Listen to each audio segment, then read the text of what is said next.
spare tire. I have 2 jacks with me.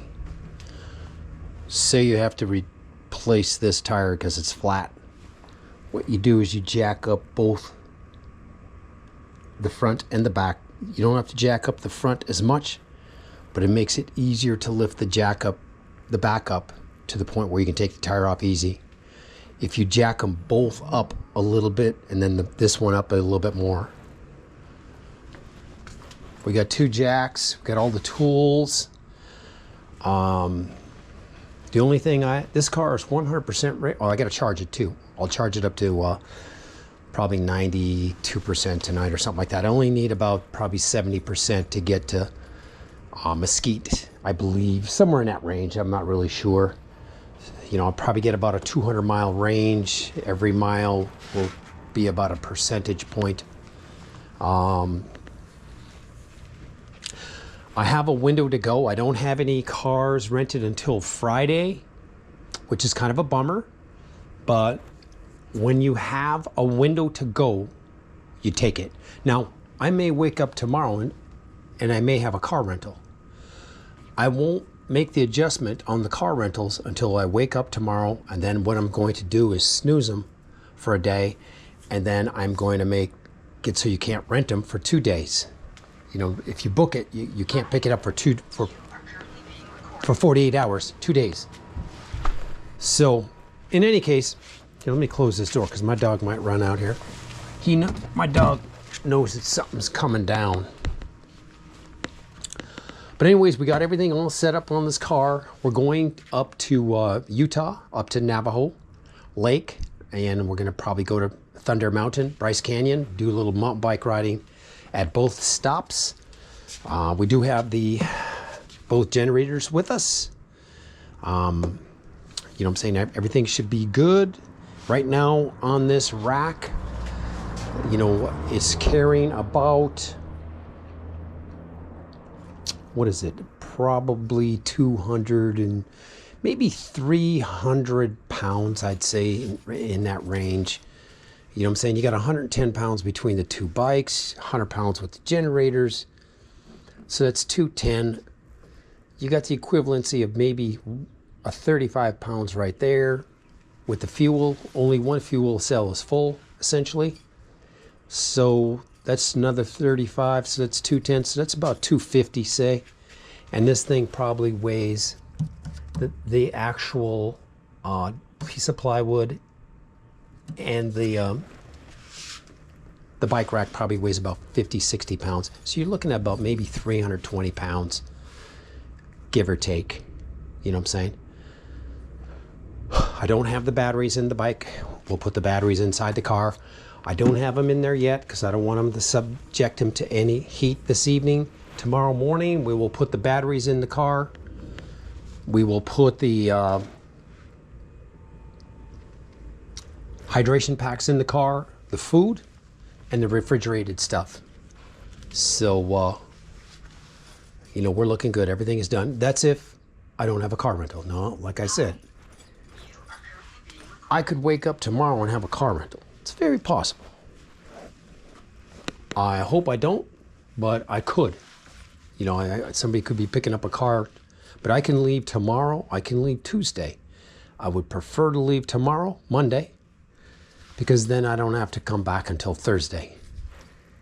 If I have to come back on Friday, it's going to be kind of a grind because I do have to deliver that car to the airport at 4 o'clock in the afternoon on Friday, which means you would have to leave first thing in the morning, like 6 o'clock, 7 o'clock, to make it home in time, and then jump on the bike and then deliver that car.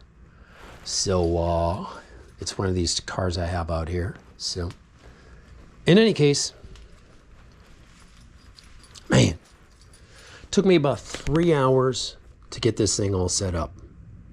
I wasn't sure the bike rack would lock in place with the 29er. It does. You know, you hear the click, so it's locked in with the wheel chock here. And you know, you have to make all these straps, they have to be a certain length in order for this to work. So you have to make sure that you have the proper length. So that takes time, you know, trying to get your straps the right size and stuff like that. But I was able to do it all in the shade, even though I started at like 2:30 in the afternoon and finished at 6. You know what I'm saying? It was the hot part of the day, but I was in the shade in the garage. I was sweating like a pig, but you know, I was going to do it in the evening, and then I said, no, keep going. Just get it fucking done today. So that's the beauty of this shit, man. Now, see, tonight, I'm going to charge my car when electric rates are lower. I believe they're low all weekend long, anytime. The only time they're higher is during the week. But what I'm going to do is, I'm not going to charge it till like after 9 o'clock tonight. I'll start charging it. And I could leave at 4 o'clock in the morning if I want to. I just got to adjust my cars on Turo. It's one of the things you have to do. First of all, you got to make them so that each car cannot be rented for 48 hours. Then you snooze them for 1 day. Then after the snooze period, if somebody books it, I'll have 2 days to hang out up there after it's snoozed for a day. And I plan on coming back at that time anyways. Of course, I'm coming back on Thursday-ish. Yeah, Thursday-ish. I could stay Thursday night if I wanted to, so that'd be 4 nights. But I'm more than likely going to come back on Thursday. But everything's all set. Just a few things. You know, I've got my headlamps. I've got my GoPros are coming with me. Oh, I got to remember to take that little battery charger for the GoPro. I got to have that too. I can only charge one battery at a time with this phone. You put the battery in and charge it, and it takes a good 2.5 hours. So in the evening, I can charge 2 batteries, and in the morning, I can probably charge a third when I wake up and make breakfast and stuff. We'll be having pancakes every morning, more than likely. That's what I did on the last trip. We'll be charging the car where I have to charge it to make it to the next stop.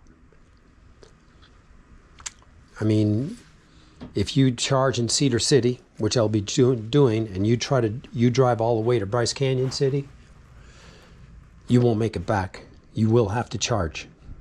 So, as a matter of fact, I got to take a look at those numbers too. I have those numbers written down as to how far I can get up there.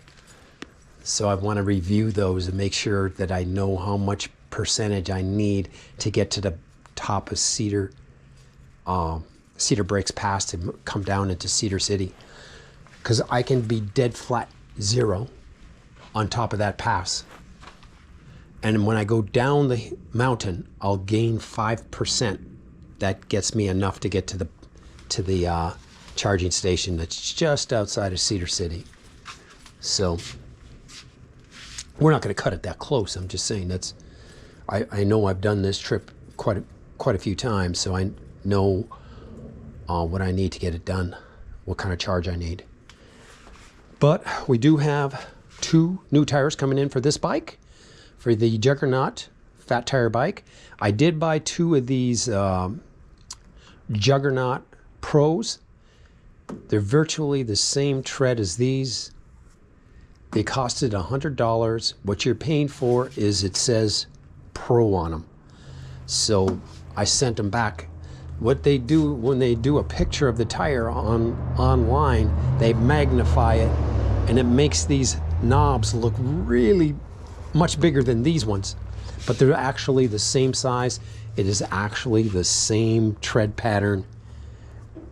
It just has Pro written on it. So that's why they charge $100. The ones I bought cost $50. Free delivery. They're the same Juggernaut. They're the ones I have on here right now. These are $50 tires, and that's all you need. I mean, they're probably 60 threads per inch on the sidewall, but you don't have to worry about it. They're Kenda tires. Kenda makes a good tire. You just got to know when to say when and not pay $50 extra for the same tire, essentially, that has Pro written on it. Anyway, that's it. I just wanted to show you the setup, and I can leave tomorrow morning. I can leave Tuesday. I can leave next week if something happens where I can't go. The car will be sitting just like this. And what I'm going to do right now is I'm going to be taking a test run with this car. I have to go to Albertson's grocery store. I have to pick up a few things for this trip. So I'm going to take this car and we're going to test it. See how good this works. I did, you know, I've never rode with it like this, with this kind of weight on the back. You know, I've had 2 bikes on here. I've had 2 fuel cells full, but I didn't have the extra 100 pounds of generator on here. You know what I'm saying? No, it's designed pretty solid. I believe it'll be fine, but I do need to take it for a little ride right now to the grocery store. That's about 2 miles out, 2 miles back. Anyways, we're going to stick this refrigerator back inside of here. It's kind of cool. You can lift the refrigerator out right here and open it and get your stuff out.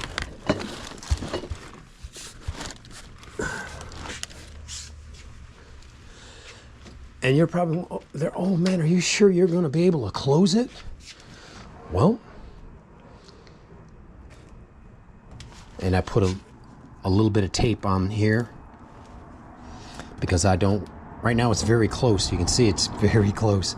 I don't want these buckles to hit my paint ever. So it could move over and you might forget. And if it comes up, it's going to rub your paint.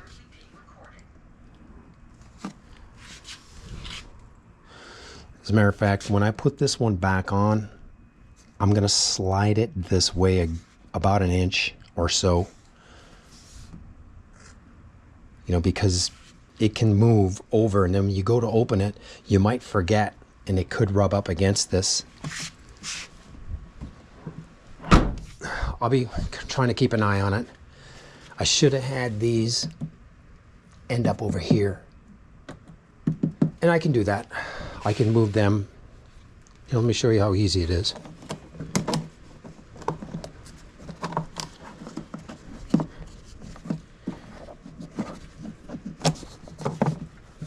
Oh, this one's all the way down.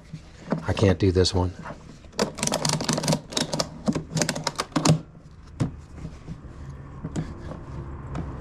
See, that right there might be enough to... Yeah, see, it's very close. Like I said, when I open it, I'll have to be aware of that. I certainly can loosen these 3 buckles and slide it over. No, I can't do that either. But I most definitely can loosen these 3 buckles and slide it this way a little bit. And if you were smart, you would probably do just that. Oh, look at this. See, that's why you have them right here too. Because you can't get this fucker off now. There's a trick to this shit, man.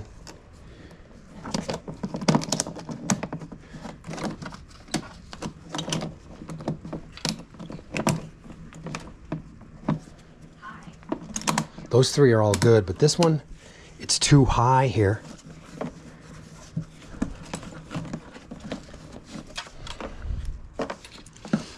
Damn, man. See, I can't lower this down.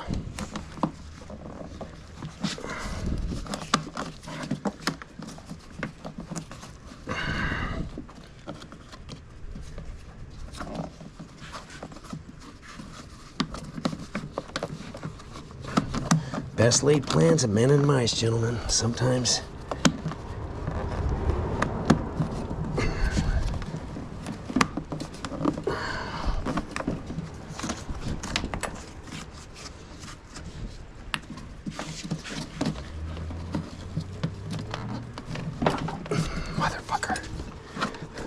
Okay, I'm gonna shut you down.